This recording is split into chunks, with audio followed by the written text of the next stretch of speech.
Hi guys and welcome back to another DrAce video, and today we're going to be playing Ride 5 and we're checking out another DLC pack for Ride 5. This one is the one that was included if you pre-order the game. This is the Far East and the Rebel pack, both coming at £1.69 on PC, and with both packs you get 2 bikes in each. So we're actually covering 2 DLC packs in one video. So this is the first bike from the Far East pack. This is the Kawasaki Z900 from 2021. So first impressions are pretty good. This is a stock motorcycle, very much similar to what I did with the other DLC packs. I'm just running everything as stock to get the base feel of these bikes, and I've got to say I really like this one. Of course the bike in real life looks fantastic and it looks great in the game as well, but I'm also looking at how the bike feels, and I've got to say I do really like it. I think I'm going to be using this naked bike in quite a few races in the future, and if I can use it in career mode for some of the next upcoming career mode events, I definitely will be taking a look at this bike again, because first impressions are really nice. It feels good, it moves pretty nicely as well, brakes are quite strong, but there's nothing in this bike I would say that really separates itself from other naked machines, but it's just a solid motorcycle. I really like it, it just feels good, so I'm happy with that. Disappointed I obviously didn't get the pre-order bonus, but of course I was gifted the game for review purposes from Premier Comms. So yeah, I had to get it for £1.69, but for £1.69 for 2 bikes, yeah, absolutely fine. I don't really mind in that instance. But of course guys, if you do enjoy the video, don't forget to like and subscribe, does help out the channel. And we're not that far away from 9,000 subscribers, so yeah, if you're interested in bike gaming, definitely get yourself subscribed. You'll be inundated with motorcycle content. So on the brakes, I have noticed recently in a couple of videos I've been making that I'm getting a slight delay upon the brakes, and I had it a moment ago with this bike. It just feels like sometimes I want to brake and it doesn't really happen. I've been having this issue for a good couple of videos now, and this one seems not too bad. It's just in a couple of hard braking zones. I noticed either the ride doesn't sit up in time or the brake just doesn't work. Feels pretty good though. I can't say I've got any issues with that, but with anything else, but just that small problem. But I can't blame the bike. I think that just happens in Ride 5 occasionally. Interestingly enough, in the previous update they said they'd fix this, which I didn't really have a problem with before, and now since it's been fixed, I actually have this problem. So straight away I would like to ask you guys if you are having this issue where sometimes when you try to brake it takes maybe a couple of milliseconds to actually use the input. I would class it as input delay, so if for example if you have VSync on, for example, sometimes you do get an input delay, but it only happens occasionally, which is the strangest thing, and I always have my frame rate locked at 60 FPS. All the settings are for, so it will only produce 60 FPS, so yeah, very strange. It happens every now and again, but digressing, the bike feels good. I'm going to finish this lap time. Hopefully it's going to be a good lap. It seems to be okay. But as we go into the City 1 corner and then to the tight apex of City 2. I noticed on the previous lap we got really close to the apex, and there we do again. Very, very nice. So into the final part, we've got this long straight with the Z900. Big thumbs up from me so far for the Far East pack. We do have one more bike to check out before we move on to the Rebel pack, but braking very late there, not going to get that stopped, are we? That's going to invalidate the lap possibly. Oh, we didn't. Well, we're alright then. So I guess our first experience with the stock Z900 sorry, is pretty positive. I like it so far. Let me know in the comment section down below if you have this pack already. Okay, so moving on to our second bike of the Far East pack. This is the Suzuki TL1000R RM, and I will be honest with you, I don't like this bike. It reminds me too much of the Hayabusa. I mean, the TL1000 already in the game is pretty average at best, and yeah, I'm not too keen on this one. I don't know what it is, but when you upshift, the bike sounds to be just really quiet, that sometimes I was downshifting again to try and combat it. I don't know, it's just a bit of a bust, this bike. I'm not a fan. Any of these sort of larger Suzukis, from the Hayabusa to the other TL1000s, I'm not a fan, but to use it in the game, yeah, it feels okay. I'm not a big fan. I'm honestly not. Considering I got the Kawasaki Z900, I was really keen and I thought this pack is great. Now I would say this is a bike I'd never use again. For this video, or maybe for a laugh in the future in a live stream or something, maybe I'll use it again. But ultimately, out of the two bikes in this Far East pack, I would only recommend the Z900. I just don't particularly care for this bike. I noticed that it just feels ever so cumbersome. It just doesn't want to move. It just... I don't know what it is. I mean, even with the anti-wheelie on, the bike still wants to try and kick up, which is only natural. It is a bit of a beast of a bike. Very heavy, very difficult to manoeuvre in some of the corners, and the brakes don't feel very good either. So, yeah, I'm not a fan of this bike at all, but we still have 2 laps to go here in Donington Park, and surprisingly, the Ducati 998 or 999, didn't quite see which one it was, is much better and more nimble around Donington Park than this. Well, I can only refer to it as a bus, very much like we do with the Hayabusas, etc. But yeah, that's about all I can really say for this bike. I mean, I have given it a couple of laps. Bear in mind, I am recording this, the voiceover after doing these videos, so if you weren't aware, that's why I already know what these bikes feel like, either at 3 miles complete. It's just, oh goodness me, it's hard to turn in with this bike. It feels very, very difficult. It feels more like playing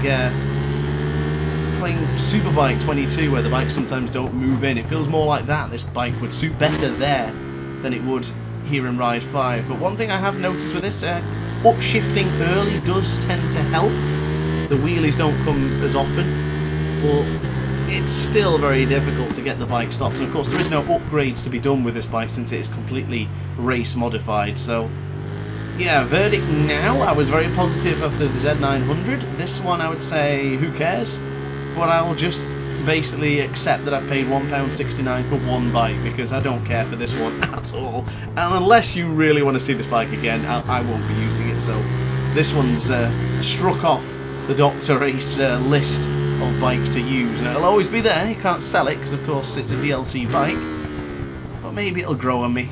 I very much doubt it. I don't mind the front of the bike. I guess that's the only thing I can say. But to actually use it, front end feeling sucks. The power...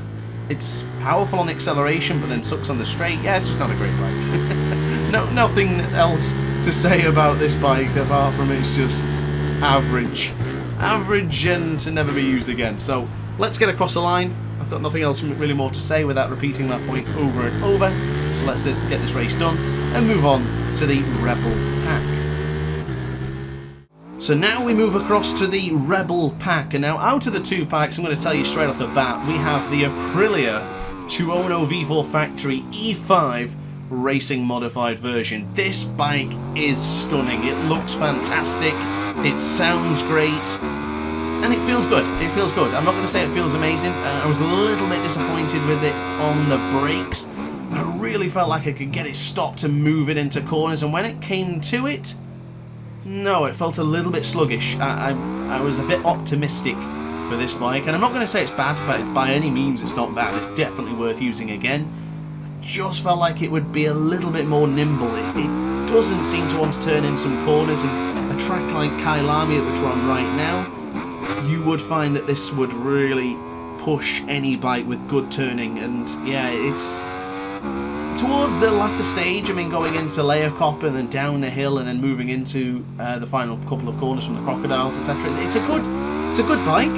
I don't think it moves anywhere near as the Z900, but of course they are different bikes and different. I know they're both naked, but this one's a more heavily race modified version, more torque, more beefier, and it's yeah, it's a great bike, but the brakes is what lets it down for me. Again, struggling to get the bike stopped into Layer Cop doesn't feel particularly strong. I feel like I have to brake much earlier than I was expecting. I would feel confident going in here with full power, but it just doesn't want to stay planted. It just moves a little bit too much under the fast turning, so I had to use a little bit of brake to slow it down. And as you can see, into crocodiles, just braking that little bit too much to try and stop the bike. It doesn't want to play ball, and even turning in, just bringing the power on too early, it just doesn't want to play ball. But honestly, as I say, it's still a good bike. It's very fast, and the power delivery is fantastic.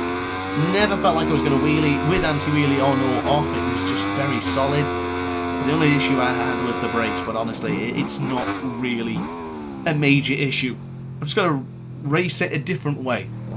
And I think the main thing about this pack is what I am really pleased with, for both packs as a matter of fact, is the difference in bikes.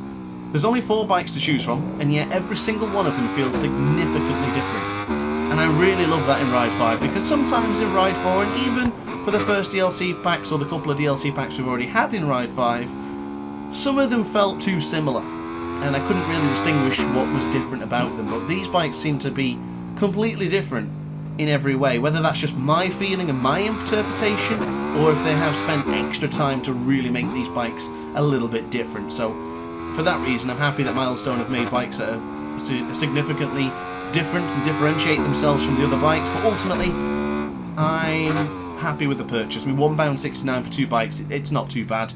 Of course, you could argue that these bikes should be in the game. I think every DLC pack should be argued for that way. And I mentioned in the other DLC packs, I was disappointed that Milestone already announced a future DLC plan, because I get it, it's good to have a plan, it's good to let the players know what's coming, but sometimes you think, how quickly can DLC come out when the game has just arrived? In that regard, I do think some things have been held back to then be promoted later as DLC, and that's something I'm not a big fan of. But yeah, feedback's pretty good so far with the Rebel pack. I am keen to move on to the next bike, so let's finish this lap and let's move on to the final bike of today's video. So this is today's final bike of the DLC packs. This is the Rebel pack continued, and this is the Yamaha YZF-R7 from 2022. Now let me tell you, I really like this bike. It looks fast, it looks mean, and it looks downright gorgeous, but it might not be as powerful as you think it is. Of course, it's a little bit down on power compared to the likes of the R6, but I think this R7 could be the new starter bike for everyone. For those players who want to learn and want to improve on Ride 5, I think this is a great starting point with this bike. I know in the past with Ride 4, a lot of amateur players who are just learning the game and getting faster would really utilise and take advantage of the KTM 390, the Yamaha R3. You know, the leaderboards were never really packed with those sort of players, so it was a good starting point to really compare against the other amateur beginners and players who just want to really pick up and start learning. And I think the R7 is going to be the new face of that category. And I want to just clarify something there. Just because I'm saying amateur or beginner or anything, that's not a knock. That is simply a fact of life and a stage that we all go through. I've been a beginner and everyone else has as well. Some of your best esport riders were beginners once, so don't take offence to that comment, by the way. If you do use those particular bikes, that's just simply an observation for myself. And I've got to say, if I was starting out, I'm definitely picking the R7. It feels great. I've always recommended the Yamaha R6, but I think the R7 is the perfect starter bike. I'm really happy with this pack. Really happy with this bike. The Aprilia was good. Of course, I had a little bit of criticism regarding the brakes, but it wasn't really that negative. I like the fact that the bikes feel different. And here with the R7, none of the bikes in this pack, in fact, none of the bikes in any of the DLC packs have felt like the R7. This feels completely unique, and it is so nice to use. I've only done 3 laps here around the Tsukuba circuit, and I've got to say, it's good. It feels really nice. We're going to go around the outside of the AI here, also on a Yamaha R7. Surprisingly, Izumi, oh goodness me, he went up and back over the inside there, is using the same R7, but it seems to be a little bit quicker, even on the stock setting, so possibly, oh, we had a contact into turn 1, possibly and potentially, Shiguri must have upgraded their R7. Now, for us, our R7 is completely stock, no setup changes, of course, as mentioned, and of course, no tyre change as well. Keen to see what this bike handles like when we fully upgrade it, but going off merits of its original form feels really good. And just realised as well, this whole bike and the leathers I've used look very similar to the bike art and the box art from Ride 4. Of course, Ride 5 with the BMW on the front, Ride 4 was the Yamaha R1, I think. Just looks very, very similar. It reminds me a lot of Ride 4. It brings a smile to my face. But yeah, that is going to be the last bike of today's packs. I do hope you've enjoyed this video. If you did, let me know in the comments section down below, and of course be sure to like and subscribe if you want to be inundated with lots more bike content. So guys, thanks for watching. I'll see you in the next video. Ciao for now.